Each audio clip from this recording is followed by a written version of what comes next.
အားလုံးမင်္ဂလာပါဒီနေ့မှာကျွန်တော်ဝေမျှမယ့်အကြောင်းအရာတော့ကျွန်တော်တို့ဒီနိုင်ငံရေးလည်းပါတယ်လို့ကျွန်တော်တို့ဒီအလုပ်သမားရေးလည်းပါတယ်ဒီဗီဒီယိုဖိုင်ကကျွန်တော်ပထမဆုံးချိန်နဲ့နောက်ဆုံးချိန်ပြောဆိုတဲ့ဗီဒီယိုဖိုင်ဖြစ်အောင်ရနဲ့ပတ်သက်လို့ပေါ့နော်နောက်ကျွန်တော်အနေနဲ့ပြောတော့မှာမဟုတ်တော့ဘူးဆိုတော့ကျွန်တော်တို့ခုလက်ရှိကျွန်တော်တို့ဒီရွှေပြောင်းမြန်မာလူသားတွေအနေနဲ့ကဟိုရာတွေအနေနဲ့ကအခုကျွန်တော်တို့ဒင်းနေကြားနေရတယ်ဒီကျွန်တော်တို့ရွှေပြောင်းလူသားတွေဘိုက်ကြီးအမျိုးသမီးတွေနဲ့ဘိုက်ကြီးပြီဆိုလို့ရှိရင်မြန်မာနိုင်ငံပြန်ဖို့နော်သူတို့နိုင်ငံတွေမှာလည်းလုံနေကြပြီဆိုတော့သူတို့အနေနဲ့တောင်းဆိုတာတောင်းဆိုပိုင်ခွင့်ရှိတယ်နော်တောင်းဆိုပိုင်ခွင့်ရှိတယ်ဆိုတော့ဖြစ်တာမဖြစ်တာကကြတော့သူတို့တွတ်တော်ကိုယ်စလဲတွေကနေပြီးတော့မှပြည်သူကနေပြီးတော့တင်မြောက်တာတွတ်တော်ကိုယ်စလဲကနေပြီးတော့မှဆုံးဖြတ်ပြီးတော့မှသူတို့ပြည်သူတွေတတန်နဲ့ထွက်လာဆိုရင်ကျွန်တော်တို့အနေနဲ့ဘာမှဝေဖန်တဲ့တော့အဲဆိုသူတို့နိုင်ငံမှာဖြစ်တဲ့အတွက်သူတို့နိုင်ငံရဲ့ကျိုးစီးပွားကိုကာကွယ်ပြုမဲ့ဥပဒေကိုသူတို့ပြည်သူ့လွှတ်တော်နဲ့သူတို့တည်ယူတာအဲ့ဒါကိုကျွန်တော်တို့ကသူတို့ရဲ့အချုပ်ချာအာဏာကိုကျွန်တော်တို့ကအားပြီးတော့အထိအားစေချင်နော်ဆိုတော့ဒါကကျွန်တော်ဘာကြောင့်ဒီလိုပြောတာလဲဆိုတော့ကျွန်တော်လွန်ခဲ့တဲ့2021ကိုကျွန်တော်တို့ပြန်သွားမယ်ပေါ့နော်အဲ့ဒီ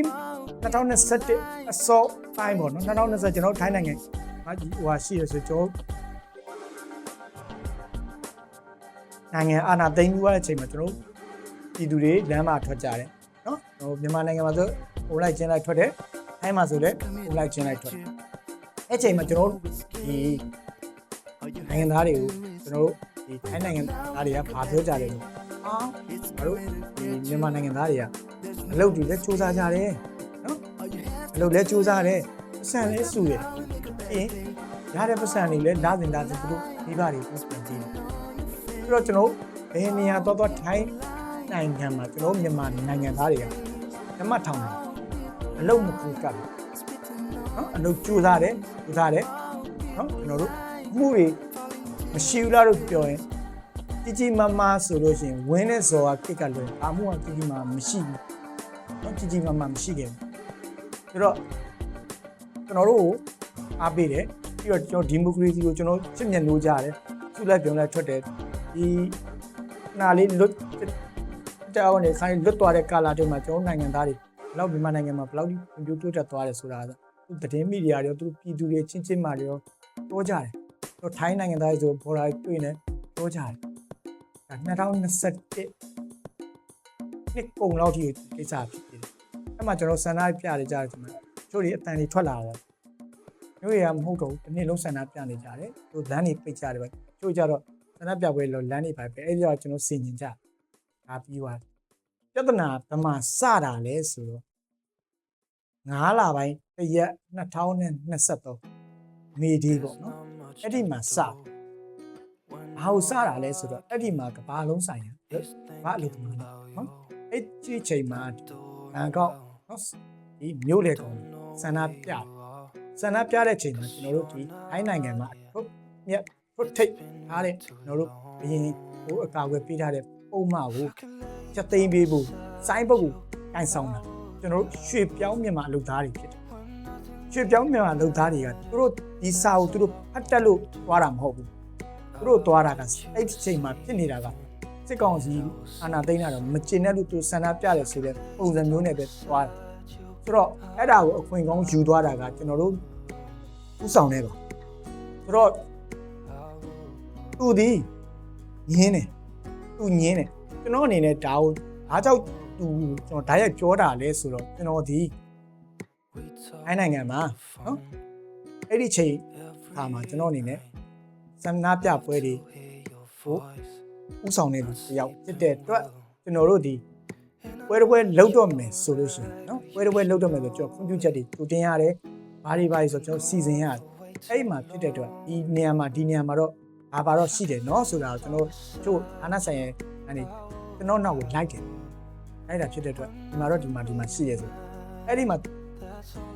ရှိတယ်ဆိုတာသိတဲ့အတွက်အဲ့ဒီသူတွားပြီးတော့ဟိုကစမဲ့နေရမယ်စုံမဲ့နေရကကျွန်တော်တို့ဒီအဲ့ဆန္ဒပြပွဲကြီးတောက်ကြနေတပတ်တရက်အမြဲလုံနေတစ်နှစ်စာတော့ပါမစ်ယူထားပြီးသားအဲ့ဒါကိုကျွန်တော်သိတဲ့အတွက်ကျွန်တော်တို့ကအဲ့ပွဲကို တေးကြတယ်သူလှုပ်တဲ့နေအိမ်နေတောက်ချန်နေတိဖြစ်နေဆိုတော့တေးကြတယ်ဘယ်လိုပဲဖြစ်အဲ့ရပါမယ်ဆိုကျွန်တော်တိတာဖြစ်တဲ့အတွက်ကျွန်တော်တို့နီးစက်ရဆရာတွေတော့ကျွန်တော်တို့ဆွေးနွေးတိုင်ပင်တယ်ကျွန်တော်လည်းနီးစက်ဆရာတွေပါကျွန်တော်ပြထားတယ်ဆိုတော့နောက်နေ့ကျွန်တော်တို့ကြတော့ဒီပွဲလုပ်ပြင်းပနေတဲ့အချိန်သူကနေပြီးတော့ဆန္ဒပြပွဲလုပ်ပြီးတော့ချိန်အဲ့ဆိုင်ပုံကြီးကန်ချလိုက်အောင်သူကနေခင်းလောက်မှကန်ဒါပေမဲ့လို့မနက်ပိုင်းမှာကကျွန်တော်တို့ဒီကမ္ဘောဒီးယားနိုင်ငံသားတယောက်ကနေပြီးတော့လမ်းစစ်ပတ်မှာဆန္ဒပြပွဲကိုလုပ်တဲ့ချိန်မှာသူကအဲ့ဆိုင်ပုံပဲကမ္ဘောဒီးနိုင်ငံသူတို့မှာကကျွန်တော်ဖွဲ့စည်းနာမည်ကိုကျွန်တော်ထည့်မပြောချင်ဘူးကျွန်တော်အဲ့ logo အောက်ကပဲလမ်းစစ်မှာဆန္ဒပြသွားတယ်လမ်းစစ်မှာဆန္ဒပြအဲ့ logo အောက်မှာဆန္ဒပြတို့တော့အဲ့ logo ကဦးစားပြုတဲ့လူကကမ္ဘောဒီးယားနိုင်ငံသားကျွန်တော်မြန်မာနိုင်ငံသားကကြတော့ဒီ logo အောက်မှာပဲမြန်မာနိုင်ငံသားဥဆောင်တဲ့ကောင်ကကြတော့ဒီမှာပြတယ်ဆိုတော့သူကညင်းတော့ကျွန်တော်ပြောပြလိုက်တယ်အများညင်းဓာတ်လူကိုညင်းပေါ့နော်အဲ့လိုကျွန်တော်ပွဲခေါင်းစုံနဲ့ကျွန်တော်လူထဲမှာကျွန်တော်ပြောလို့ဘာမှဖြစ်ဘူးလေသူပြဿနာမဖြစ်ဘူးဟုတ်တယ်သူပြဿနာဘာမှမဖြစ်ခဲ့ဘူးဒါပေမဲ့ပြဿနာတကယ်ဖြစ်သွားတာကကျွန်တော်တို့အဲ့ဒီချိန်ကာလမှာကဒီ line ပေါ်မှာပေါ့နော် TikTok ပေါ်မှာပေါ့နော် TikTok ပေါ်မှာဒီ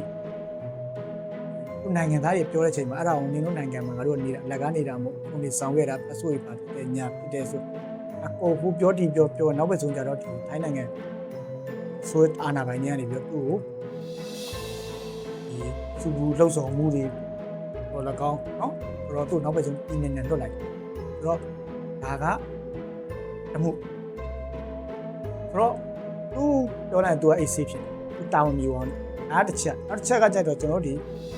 အရင်ပန်းကြနော်ကျွန်တော်ဒီစီနာကလန်အရင်ပန်းကြမှာကျွန်တော်တို့ဒီနည်းပွဲရနေပြီးတော့သူတို့ကဒီဟိုရာတွေနဲ့သူအမြဲတစ်လားတစ်ခါလို့ပါသူအမြဲတွေ့ကြရှိတစ်လားတစ်ခါသုံးလားတစ်ခါလို့မျိုးအမြဲတွေ့ကြတာပေါ့တွေ့ကြမှာသူတို့စုပြီးတပ်ပုံရိုက်တဲ့ချိန်မှာဖြစ်ချင်တော့ဒီထိုင်းနိုင်ငံသားတယောက်ကသူကဒီနေ့ပတ်မှာသူက၄ချိန်ငန်းလောက်တော့အဲ့ညမှာသွားပြေးတဲ့ချိန်ကအဲ့ဒီချိန်မှာဒီမီဒီယာဖြစ်စဉ်ကိုလည်းပြစ်ထားပြီးတော့ဒီလိုမျိုးထပ်ပြီးတော့ဖြစ်တဲ့ချိန်မှာစုလိုက်ပြုံလိုက်ပေါ့နော်ဒါတွေကမာဖီးယားတွေလားဆိုတော့ဗီဒီယိုရိုးလေးပဲတင်လိုက်တာကလစ်လေးကတူလေးပဲဘယ်လောက်မှမရှိဘူးအဲ့ဒါကိုပြန် share တဲ့လူနဲ့နောက်ပြီးတော့ထိုင်းသတင်းတွေမှာပါလာတဲ့ချိန်အုံလုံးကအဲ့ဒါကိုမာဖီးယားဘာညာပြောတော့ဒီကနေပြီးတော့ဒီကျွန်တော်ဒီမြန်မာနိုင်ငံသားတွေနှိပ်ကွက်တယ်လို့ကျွန်တော်အများစုကပြောနေကြတယ်အခန်းမွေးပေါ့နော်သူကနေပြီးတော့တွေ့တဲ့အချိန်မှာဒါတော့မင်းဟုတ်တယ်ငေါ့နိုင်ငံမှာလာပြီးတော့ဒီလိုမာဖီးယားလာလောက်တာလားသူအနေနဲ့ပြောဆိုတာရှိတဲ့အချိန်မှာသူအနေနဲ့ပြောတာပဲရှိသေးတာဗျာတကယ်ဘာမှသူမလုပ်သေးဘူးအဲ့ချိန်မှာနောက်တစ်ခုကကျွန်တော်ဈေးတယ်တယောက်နဲ့ကျွန်တော်တို့ထောက်ဖို့တွေကသူတယောက်ရယ်ပြီးရင်အဲ့ဒီခုနဖွဲ့တဲ့ကလူတယောက်ရယ်၃ယောက်၃ခွေးဆိုင်ဒါများတဲ့အချိန်မှာဈေးတယ်ကနေပြီးတော့သူဘာလုပ်လိုက်လဲဆိုတော့ဒီထောက်ဖို့တွေကလူတယောက်နဲ့ပြီးရင်ဟိုဘက်ကပန်းကြမှာတပုံရိုက်တဲ့ဖွဲ့နေတိနေတဲ့လူဒါနေတယ်သူကဒီထိုင်းနိုင်ငံရဲ့ volunteer ဖွဲ့စည်းတစ်ခုမှာသူကပါနေတာဖြစ်တဲ့တော့နော် volunteer ဖွဲ့စည်းမှာပါ volunteer ပုတ်ပေးတာတဲ့အဆုံးသူက with ဘယ်တော့အဲ့ဒါလို့ with တော့အဲ့ပုံနေနဲ့တက်လာခြင်းအဲ့ကောင်အဲ့ဈေးတယ်မှာဗာပြောလဲဆိုတော့မြန်မာဘာသာနဲ့ပြောတာဒါမြန်မာနိုင်ငံသားကြီးဝစ်လို့ရလို့လားဒါကဒီအိုင်းနိုင်ငံသားရဲဝန်ထမ်းနေနဲ့ပုံစင်တူဖြစ်နေတဲ့အဲ့ရစင်တူယူမဖြစ်တယ်ဘာညာဝစ်လို့ရလားဘာညာသူတို့မြန်မာလူပြောတယ်ပြီးအိုင်းတို့တွေပါတောက်လျှောက်ပြောလာတဲ့အချိန်မှာအဲ့ဟာကြီးကသတင်းမီဒီယာတွေပဲတက်သတင်းမီဒီယာတွေကကြီးတက်သွားတဲ့အချိန်မှာအဲ့ချိန်ကျရင်ပုံကလိုက်လာကြအောင်လိုင်းကြီးတွေလည်းလိုက်လာတယ်ဖွဲ့ပေါင်းတော့လိုက်လာတယ်အဲ့ချိန်မှာသူကနေပြီးတော့ကျွန်တော်နှက်ခမ်းမွေးရနေဆင်းလာပြီးတော့အဲ့လိုနောက်ပဲဆုံးအဲ့ကိစ္စကိုလိုက်တာဒီကပြဿနာလိုက်ရင်နဲ့နောက်ပဲဆုံးမှာဒီမြန်မာတွေထဲကပဲတယောက်နဲ့တယောက်ပြန်ခြုံလိုက်တာနော်ခြုံလိုက်တာလည်းရှိတချို့အမှဈေးဆိုင်တွေသူစပြီးစိတ်ဝင်စားသွားတယ်ဈေးဆိုင်တွေပထမစိတ်ဓမ္မောစီမှာဈေးဆိုင်စိတ်ဟောအဲ့ချက်မှသူတိတာမြန်မာဈေးရောက်လို့မရအောင်တို့တော်များလည်းသူအပြည့်အဝသူမတိနေဘူးဒါပေမဲ့သူလုံရင်းသူ့နောက်မှာဌာနဆိုင်ရာတွေရောပြီးနားလေတဲ့ပြီးတော့ဒီတချွန်းတဲ့လူတွေကသူ့ပြီးတယ် ဒီနေ့ပေးတယ်အချက်လက်တွေပေးတယ်သူလှုပ်တယ်သူကြောက်တယ်လှုပ်တယ်ပထမသူမတိုင်ခင်ရဆိုကျွန်တော်တို့ဒီမြန်မာနိုင်ငံသားရေးဈေးရောက်လို့မရဘူးဆိုတာကိုအများစုကမသိဘူးသိတယ်မသိကြအောင်ဆောင်နေကြတယ်ဘာဖြစ်လို့သူတို့အဲ့လောက်ကြီးသူတို့အနေနဲ့ကြီးကြီးမားမားစိုးွားတယ်လို့မခံစားနေရဆိုတော့ပြဿနာကအစကအဲ့ဒီလိုပြီးရင်ကျွန်တော်တို့ဒီ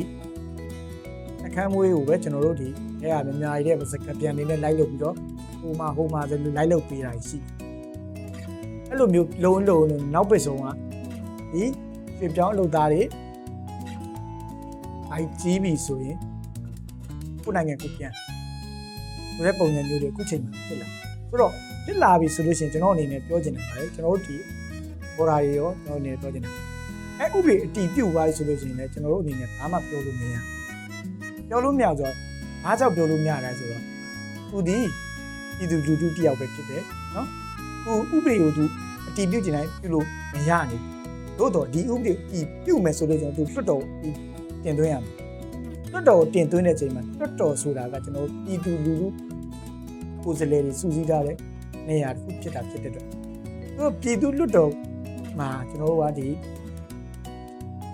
လွှတ်တော်ကိုယ်စားလှယ်တွေကထောက်ခံပါပြီဆိုမှဒါပြည်သူအတန်ပဲနော်ဒါဘယ်လိုပဲပြည်သူအတန်လို့ယူဆမှာပြည်သူအတန်လို့ယူဆတဲ့အချိန်မှာကျွန်တော်တို့နိုင်ငံသားတွေကသူ့နိုင်ငံအကျိုးစီးပွားအတွက်သူတို့ကတညွတ်တယ်လက်ခံတယ်ဆိုရင်တော့နေရဘာလို့သွားပြီးတော့မဟုတ်ဘူးလို့ပြောလို့ရမှာအစမပြေနေဘူးလေနော်ဆိုတော့ဒီနိုင်ငံတကာဥပဒေနိုင်ငံတကာ law တွေနဲ့တိုက်ညီချင်းမညီချင်းကဒါနိုင်ငံတကာအလုပ်ဖြစ်သွားတယ်ဆိုတော့သူ့နိုင်ငံအတွင်းရဲ့အကျိုးစီးပွားကိုသူ့နိုင်ငံအားတယောက်နဲ့သူတာကွယ်တာကိုကျွန်တော်တို့အနေနဲ့အပြစ်ပြောလို့မရနိုင်ဘူးတော့ပြောရှင်းလမ်းပြီဒီဗီဒီယိုဖိုင်ပြောလိုက်လို့အရောက်မင်းအနေနဲ့ကပါလေခုနိုင်ငံသားတွေလို့နှိပ်ကွက်တာကိုဟိုပါပေါ့ခုနိုင်ငံသားတွေကမနာပဲနဲ့အဲ့လိုမျိုးညောက်အားရပြီးလောက်တာလားဆိုလို့ကျွန်တော်ပြောမယ်ကျွန်တော်ဒီကျွန်တော်နိုင်ငံသားကျွန်တော်ချစ်တယ်ကျွန်တော်နိုင်ငံကျွန်တော်ချစ်တယ်ချစ်လို့လည်းကျွန်တော်နိုင်ငံအတွက်နော်တက်နိုင်တဲ့ဘက်ကလှုပ်ပေးခဲ့တယ်အခုချိန်မှာလည်းကျွန်တော်နိုင်ငံသားတွေအတွက်ကျွန်တော်လှုပ်ပေးနေတယ်နော်လှုပ်ပေးနေတယ်ဆိုတော့ကျွန်တော်တက်တီမှုကရှင်းတယ်ဒါပေမဲ့ကျွန်တော်အခုဒီလိုပြောတာဘာကြောင့်ပြောတာလဲဆိုတော့ကျွန်တော်တို့ဒီဟိုနှစ်ရှည်နေခဲ့တဲ့လူတွေဆိုလို့ချင်းဒီအကြောင်းအရာတွေကုန်တည်တယ်နှစ်ရှည်မဟုတ်ဘဲနဲ့ကျွန်တော်2023နောက်ပိုင်းမှာရောက်လာပြီးတော့နော်စစ်ပေးရှောင်တော့၎င်းကျွန်တော်တို့ဒီဟိုပါပေါ့စစ်မှုထမ်းဥပဒေချတကောင်ပြေးလာတာရှိတယ်ပေါ့နော်ဆိုတော့အဲ့လိုလူတွေကရောက်တာနဲ့ငါတို့အဖမ်းနဲ့စီးတယ်နှိပ်ကွက်တယ်အနိုင်ကျင့်တယ်ဆိုတော့တီလင်းဖြစ်သွားပြီဆိုလို့ကျွန်တော်တို့ကမလိုလားအပ်ပဲနဲ့ကျွန်တော်တို့နိုင်ငံဖြစ်လာမှာပေါ့နော်ဆိုတော့မလိုလားတဲ့ပြဿနာဖြစ်လာနိုင်မှာဆိုတော့ကျွန်တော်တို့ကဒီပြဿနာတခုဖြေရှင်းမယ်ဆိုကျွန်တော်တို့ကအဓိကအဖြေကိုကျွန်တော်ကရှာအဓိကအဖြေရှာဖို့တော့ကအဓိကဖြစ်စဉ်ရတာကိုအဲ့ဒီအခြေခံနေတာကိုသိမှာပဲရမှာနော်ဟိုဟာတယောက်ရှိပါလေဟိုတောထဲကနေပြီးတော့ဒီတောထဲမှာပဲနေပြီးတော့လေတောထဲမှာတော့မနေပါဘူးမှန်မှန်တော့ဒီဓာတ်ပုံဗီဒီယိုရိုက်နေတာသူတောထဲမှာရိုက်တာဒီနောက်ကန်တောထဲမှာရိုက်တကယ်ကြသူတောထဲမှာမနေဘူးဒီမှာပဲပြီးရင်လူသမားတွေကိုကျွန်တော်တို့ဒီရွှေပြောင်းလူသမားတွေကိုသူ့အနေနဲ့ကဒီစိုက်ဝါပုံစံမျိုးစောက်ရမ်းဟွာပေးတာအဲ့တော့စိတ်မတူအောင်မခံစားတက်မပြင်းအောင်ရန်ဆွပေးတဲ့လူတယောက်ရှိတယ်သူ့ရဲ့ view ကအရန်များတယ်တို့တော်များလဲကျွန်တော်ခုပြောတဲ့ကိစ္စကကြိုက်ချင်မှလဲကြိုက်ကြလိမ့်မယ်ဒါပေမဲ့လို့ဒါတကယ်ဖြစ်စဉ်ဖြစ်မှန်ကိုကျွန်တော်ပြောသွားတာဖြစ်တယ်ဆိုတော့ဒီဗီဒီယိုဖိုင်တင်လို့ဆဲမယ်ဆိုလို့ရင်ဆဲလို့ရတယ်ကျွန်တော်အနေနဲ့ဒီဗီဒီယိုဖိုင်ကိုပုံမှန်အကြောင်းတက်လေးလဲပြန်မှာမဟုတ်ဘူးဆိုတော့ကျွန်တော်ပြောချင်တာကဒီဗီဒီယိုဖိုင်ကကြတော့အားလုံးကိုကျွန်တော်အနေနဲ့ကဖြေမှန်ကိုရှာလို့ရအောင်နော်ကျွန်တော်တို့အလုပ်ပုံမှန်လုပ်တယ်ကျွန်တော်တို့အလုပ်ပုံမှန်လုပ်တယ်အလုပ်ပုံမှန်သွားတယ်ကျွန်တော်ဆိုရင်ဘယ်သူမှကျွန်တော်တို့ဥပဒေပေါင်းကြော်ပြီးတော့လုပ်လို့မရဘူးနော်ဥပဒေပေါင်းကြော်ပြီးလုပ်လို့မရဘူးအဲ့မှာဥပဒေရှိတယ်အလုပ်သမားဥပဒေလည်းရှိတယ်နော်ဆိုတော့ဒီကိုတိလက်ရောက်လာစော်ကားတယ်ဆိုလို့ရှိရင်တော့ဒါရာဇဝတ်ပိုင်ဆိုင်ဥပဒေတွေရှိတယ်ဆိုတော့အခုချိန်မှာဆိုလို့ရှိရင်ကိုတိလက်ရောက်စော်ကားလို့ပါညာဆိုရင်ကျွန်တော်ဒီညီတွေအများကြီးတောင်းလို့ရဖွဲ့ပြီးအများကြီးရှိတယ်နော် နော်ကျွန်တော်ဥပဒေပေါင်းထဲမှာကိုယ်နေမယ်ဆိုရင်ကျွန်တော်အဲ့ဥပဒေရဲ့အာဝယ်အပြည့်အဝကျွန်တော်ရနိုင်နော်ဆိုတော့ဒါလေးကိုကျွန်တော်အနေနဲ့ဝေမျှပေးတာဖြစ်တယ်အားလုံးပဲယူဆကြပါ